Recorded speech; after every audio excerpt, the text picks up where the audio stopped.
أعوذ بالله من الشيطان الرجيم. بسم الله الرحمن الرحيم. إن الحمد لله نحمده ونستعينه ونستغفره ونعوذ بالله من شرور أنفسنا وسيئات أعمالنا.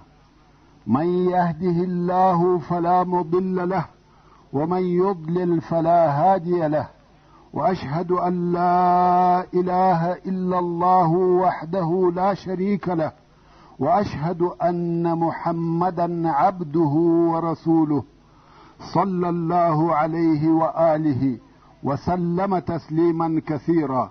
أما بعد،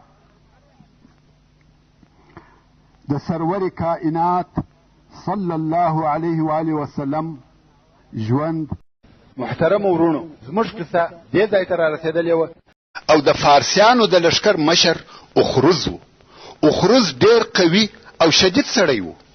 وایي د ده غشي او لیندۍ د ډېر قوت په سبب بې له ده څخه بل چا نه سوای استعمالولی. اوس چې جنگ شروع دی، اخروز ولاړ دی، د جنگ حالاتو ته ګوري او څارنه یې کوي، د جنگ نقشه جوړوي. نو پوښتنه یې وکړه، ویل د حبشانو پاچا پیژني؟ سیف ویل هو.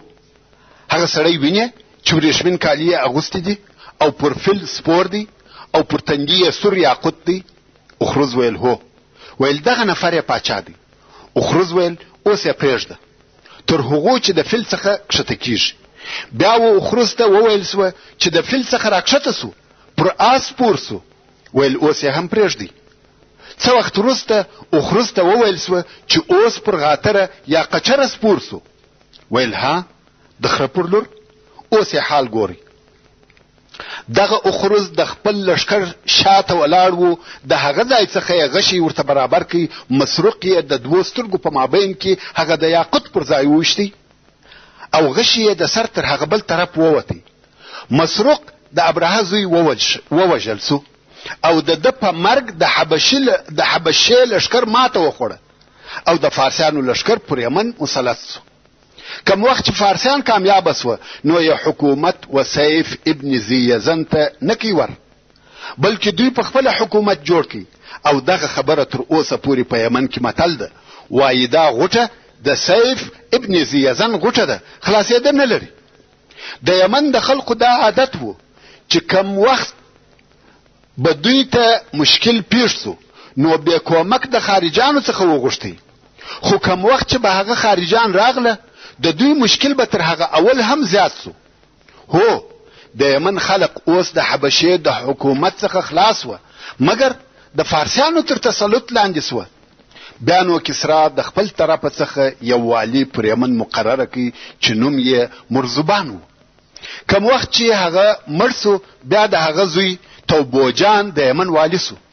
څه موده وروسته دغه توبوجان کسرا ایسته کوي او د هغه پر ځای بازان د یمن والی مقرره کوي چې دا ټوله فارسیان و. محترم ورونو، د رسول اکرم محمد مصطفی صلی الله علیه و آله وسلم بعثت او د نبوت شهرت په هغه وخت کې و چې د یمن حاکم بازان و. په دغه وخت کې چې بازان د کسرا د طرفه پر یمن والی و، رسول الله صلی الله علیه و آله وسلم د فارس پاچا کسرا ته یو خط او رساله ولېږل چې په اسلام کې داخل سه.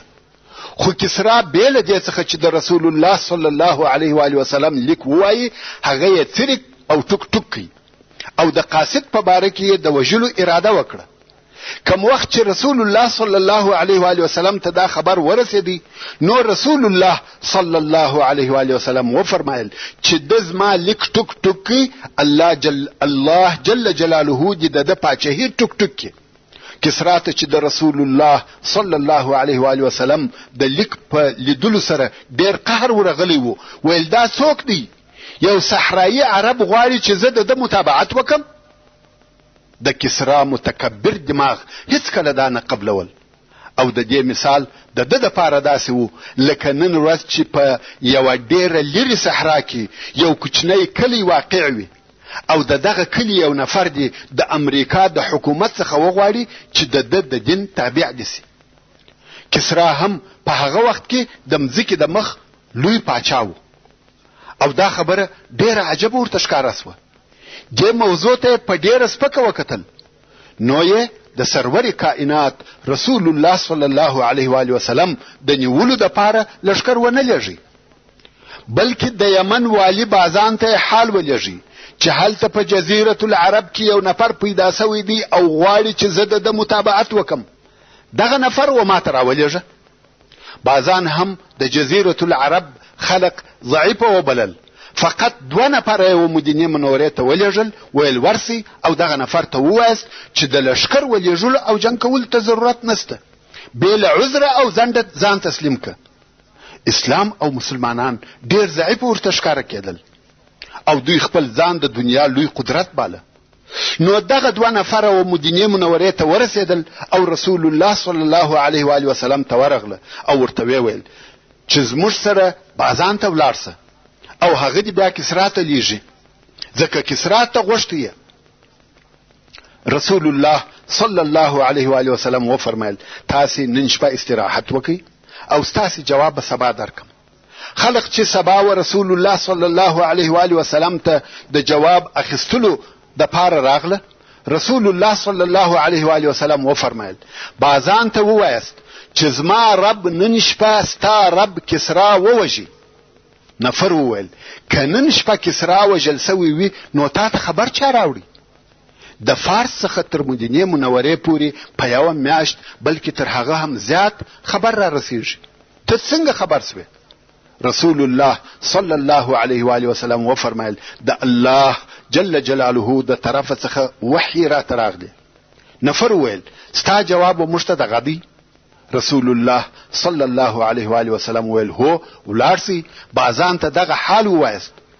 نو دوی هم رهیس و تر څو یمن ته ورسېده او بازان ته دا بیان وکړي چې موږ ویل ځان تسلیم که او ده ویل چې کسرا ووژل سو. تر دغه وخته لا د کسرا د وژل کېدو خبر د فارس څخه و یمن ته نه ورسېدلی. نو بازان پوښتنه وکړه چې دا کومه شپه وه چې ده ویل کسرا ووژل سو؟ هغه شپه یې ور وښول چې فلانۍ شپه وه. بازان ویل انتظار وکړي. پس له 14 ورځو و یمن ته خبر را ورسېدی چې کسرا په فلانۍ شپه د خپل زوی د طرفه ووژل سو. دا عینا هغه شپه وه چې رسول الله صلی الله علیه و آله وسلم ورته ویلي وه چې نن شپه. نو بازان وویل په والله دا معلومات بې له نبي څخه و بل چاته نه کېږي. نو یې ایمان راوړي او مسلمان سو. او هغه نور فارسیان چې په یمن کې وه د بازان د مسلمانېدو په سبب ټول ورسره مسلمانان سوه. او بازان وویل تر دې وروسته موږ د مدینې د حکم تابع یو نه د فارس. تر دغه وروسته یمن او د هغه حکومت د رسول الله صلی الله علیه و آله وسلم او مسلمانانو د حکم تابع و نه د کسرا. نو د بازان الفارسی رضی الله تعالی عنه په مسلمانېدو سره اسلام و یمن ته داخل سو او رسول الله صلی الله علیه و آله وسلم هم دغه بازان د یمن پر حکومت د وفات تر وخته پریښاوه. کم وخت چې بازان وفات سو نو د زوی شهر د یمن حاکم وګرځېدی او رسول الله صلی الله علیه و آله وسلم هم پر دغه حکومت پریښاوه تر څو چې الاسود العنسی په یمن کې پیدا سو او د نبوت دعوا یې وکړه او شهر د بازان زوی مړکی او د یمن حکومت یې ونیوی. دا واقعات د رسول الله صلی الله علیه و آله وسلم د حیات په آخر وختو کې پیښ شو او د رسول الله صلی الله علیه و آله وسلم عادت داو کم پاچاهان چې په اسلام مشرفه کېده هغه پر هغه خپل حکومت پریښول نه استکول. دا هغه معلومات و چې یمن څنګه د فارس په حکم کې داخل سو او بیا څنګه د فارس د حکم څخه ووتی او په اسلام کې داخل سو. اوس به یو بل قصه درته بیان سي چې دا قصه هم د سرور کائنات محمد مصطفی صلی الله علیه و آله وسلم په ژوند پورې تعلق لري او دا قصه د قصي ابن کلاب ده چې دغه قصي د رسول الله صلی الله علیه و آله وسلم څلرم نیکه دی. ستاسې به هغه د مخه بیان په یاد وي چې د جرهم قبیله څنګه د یمن څخه و مکې مکرمې ته راغله او د دوی څخه اسماعیل علیه السلام چې د ابراهیم علیه السلام زوی و ښځه وغوښته او اوس دغه موجوده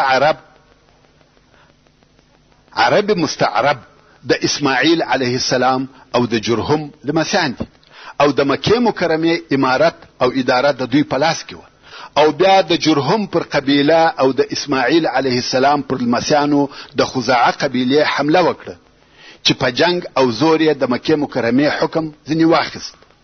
که څه هم د اسماعیل علیه السلام لمسیان د الته په مکه مکرمه کې اوسېدل خو قدرت او د شی اختیار نه درلود بلکې حکم او امریت ټول د خزاعه د قبیله و.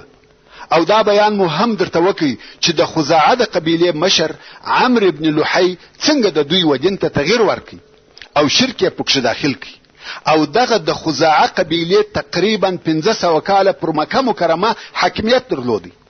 خو د اسماعیل علیه السلام د اولاده بیا هم زړه غوښتي چې قدرت خپل لاس ته راوړي ولی چې مکه مکرمه اصلا د دوی و او حکم یې هم د دوی په لاس کې و مګر دا کار یې نسوای کولای ځکه قدرت یې نه درلودي. تر څو چې د اسماعیل علیه السلام په اولاده کې د قصی ابن کلاب په نامه سره یو نفر پیدا سو. ورون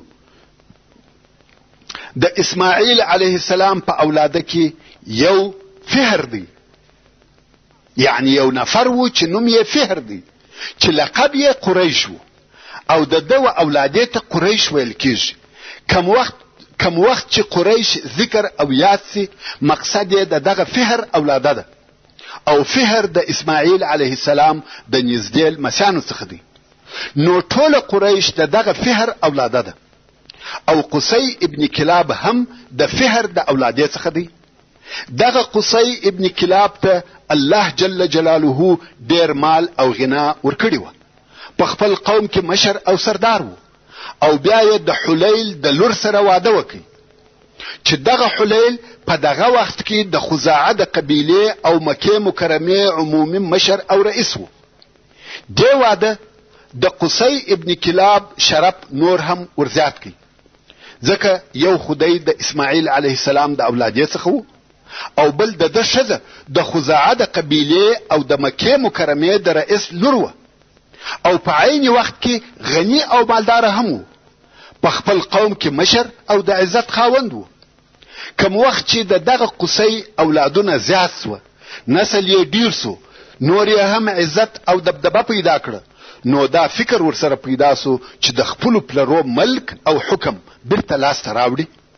په دغه وختو کې د خسر چې حلیل نومېدی او د خزاعه د قبیله رئیس و مرسو نو قصی ابن کلاب اعلان وکړي چې دی د مکې مکرمه مشر او سردار دی او د دې کار د پاره د خپل ورونو د اکا د زامنو او خپل قوم څخه کومک وغوښتي او هغوی هم کومک وکړي. خلق ورته راټول سو. اوس نو په مکه مکرمه کې د جنگ د پاره دوه لښکره جوړ سو چې یو د قریشو د قصی ابن کلاب لښکر دی او بل د خزاعه د قبیله لښکر دی.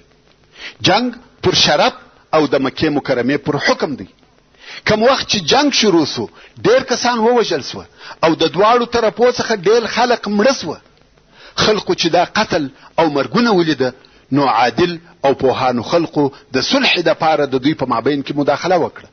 ویل تاسو باید بیل جنگ د منصفانو په حکم فیصله وکړي. بیا نو دواړو طرفو د منصف پر حکم اتفاق وکړي او یو سپینږیری سړی چې ډیر هوښیار او د عربو د پوهانو څخه وو د منصف او فیصله کوونکي په صفت وټاکي چې دغه سړي نوم یعمر ابن عوف وو.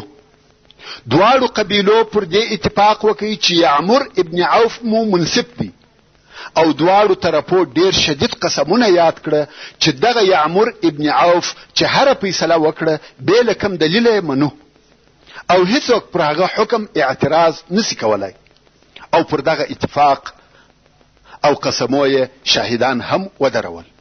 اوس نو ټول خلق و دغه یعمر ته راټول سو او د مدعیانو څخه هر یو غواړي چې خپل دلایل ووایي. اول قصی ابن کلاب ولارسو اول دا زما د پلرو ملک دی اسماعیل علیه السلام زما نیکه دی او هغه اول سړی دی چې په مکه کې اوسېدلی دی او زمزم هم د هغه د پاره الله جل جلاله پیدا کړي. کعبه شریفه هم هغه جوړه کړې ده او د خزاعه قبیله د ملک په زور لاندې کړی دی. هو دا صحیح ده چې دوی 1500 کاله دلته حکم کړی دی، خو د اولي ورځې څخه دوی د زور څخه کار اخیستی دی او د بل حق یې خوړلی دی. او دغه کعبه شریفه هم زما نیکه جوړه کړې ده. ویل اوس دی نو دوی خپل دلیل وایي، مګر د خزاعه د قبیلې سره هیڅ د یادولو وړ دلیل نه و، ځکه رښتیا هم دوی ټول شیان په زور غصب کړي وه. اوس نو یعمر حکم کوي، ټول خلق په انتظار او چپه خوله دي. یعمر وویل د مکې مکرمې ټول شیان د قصي ابن کلاب دي، چې هغه شیان چې شوه رفاده، سقایه، حجابه، کسوه او ندوه دي. هر امر او هر واقعه په قصي ابن کلاب پورې تعلق لري او خزاعه لره په مکه مکرمه کې هیڅ اختیار او تصرف نسته.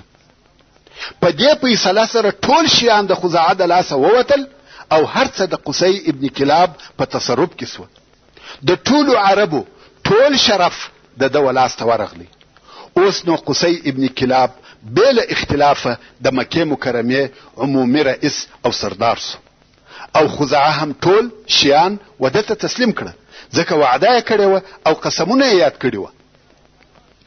قصي ابن کلاب چې ډېر سخي سړی و، نو د حاجانو ټول مصرف یې د خپله ماله څخه کاوه.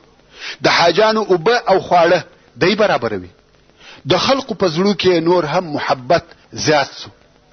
قصي ابن کلاب و کعبې شریفې ته نږدې د قریشو د اجتماع او مشورو دپاره یوه ډېره لوی خونه یا سالون جوړ کړي چې نوم یې د دارالندوه پر کښېښاوه. نو دارالندوه یو تعمیر و چې په هغه کې د قوم اجتماع، مجلس او مشورې کېدلې. دا دارالندوه داسې ځای و چې د اهل مکې ټوله فیصلې په دغه ځای کې کېدې. د قریشو په مابین کې هیڅ عهد او اتفاق بې له دغه دارالندوه بل ځای نه کېدی. حتی د نورو قبایلو سره هم هر قسم وعدې او فیصلې، قراردادونه او عهدونه په دغه دارالندوه کې کېده. هیڅ مشوره د جنگ او صلح، هیڅ فیصله بل ځای نه کېده بې له دغه ځای څخه. دا کار تر دغه نور هم مخته ولاړی. هغه دا چې په مکه مکرمه کې هیڅ بل ځای واده نه کاوه مګر په دارالندوه کې، چې دار قصي ابن کلاب هم ورته ویل کېده. دا هغه دارالندوه ده چې د رسول الله صلی الله علیه و آله وسلم د هجرت په ورځ د قریشو مشران په دغه ځای کې سره جمع سوه او د رسول الله صلی الله علیه و آله وسلم د وژلو فیصله یې وکړه. او دا هغه کور دی چې دلته د مسلمانانو په مقابل کې د جنگ فیصله وسوه. مقصد دا چې د عربو او قریشو ټول حکم او شرف په دارالندوه کې و. ټول فیصلې یې په دغه ځای کې وې او د دې کور مؤسس قصي ابن کلاب و. او دغه قصي د رسول الله صلی الله علیه و آله وسلم څلورم نیکه دی. کم وخت چې قصي ابن کلاب سپنجری او ضعیفه سو او دا ور معلومه سوه چې اوس نو مرګ را نږدې دی، نو یې خپلو اولادو ته وکتل چې ټوله په مکه مکرمه کې د خپلو او اخلاقو او پوهې په سبب قدر، عزت او شرف لري بې له عبدالدار څخه. نو یې د ځان سره دا فکر وکړي چې نور خو ټوله په خپله د عزت خاوندان دي او عبدالدار چې تر ټولو مشر هم دی په خلقو کې عزت نه لري. نو راسه د مکې مکرمې مشرتوب وده ته ورکړه چې دی هم په دغه مشرتوب د عزت خاوند سي. نو یې وصیت وکړي چې تر ما وروسته د مکې مکرمې ټول مشرتوب د عبدالدار دی. کم وخت چې دی مړ سو، زامنو یې هم ټول منصبونه و عبدالدار ته پرېښول. مګر کم وخت چې بیا عبدالدار مړ سو، بیا نو د قصي زامنو د مشرتابه وظیفې په خپل مابین کې سره تقسیم کړې. د عبدالدار و اولادې ته سدانه او حجابه ور پرېښول. عبدمناف او د اولادې ته چې بني هاشم دي سقایه ور ورسېدل. خیر د قریشو و ټولو شاخو ته چې د قصي ابن کلاب اولاده وه خاصه وظیفه ورکول سوه. د قصي ابن کلاب یو زوی عبدمناف نومېدی چې دغه عبدمناف بیا هاشم، مطلب او نور زامن و. یعنی د عبدمناف زامن څوک و؟ هاشم، مطلب او نور. او د هاشم د اولادې څخه یو هم شیبه دی. ورونو د شیبه پلار هاشم تر مکې مکرمې د باندې عربو څخه یوه ښځه چې د شرف او عزت خاونده وه په نکاح کړه. څرنګه چې دې ښځې په خپل قوم کې ډېر لوړ مقام او عزت درلودی، نو دا هلته د خپل قوم سره تر مکې مکرمې د باندې اوسېده او هاشم به هلته ورتلی او د واده د شرطو څخه یو شرط دا و چې طلاق د دې په اختیار و، ځکه دا شریفه، مالداره او د عزت خاونده وه. د هاشم د دغه ښځې څخه زوی پیدا سو او د دغه زوی نوم یې شیبه کښېښاوه.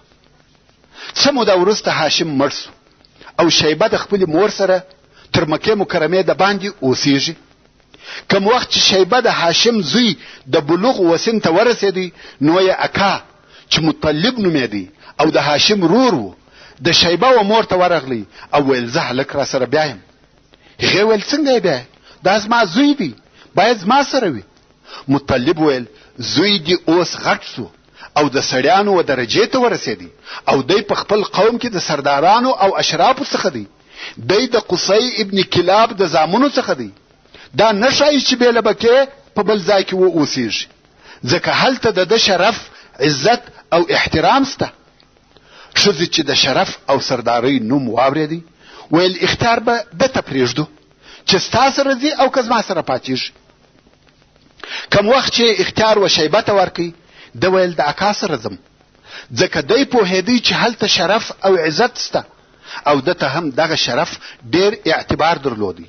که څه هم د ده عمر لږ و، خو د شرف په قدر پوهېدی. اوس نو شیبه د خپل اکا سره د هغه پر اوښ تر شا ورسره سپور سو. کم وخت چې مکې مکرمې ته داخل سوه، هغه وخت عادت داسې و چې خلقو به همیشه نوي نوي مریان رانیول. نو خلقو چې شیبه د مطلب سره ولیدی چې تر شا یې پر اوښ سپور دی، د خلقو دا خیال سو چې مطلب نوی مریی رانیولی دی. نو یوه شیبه ته عبدالمطلب ویل، یعنی د مطلب مریی.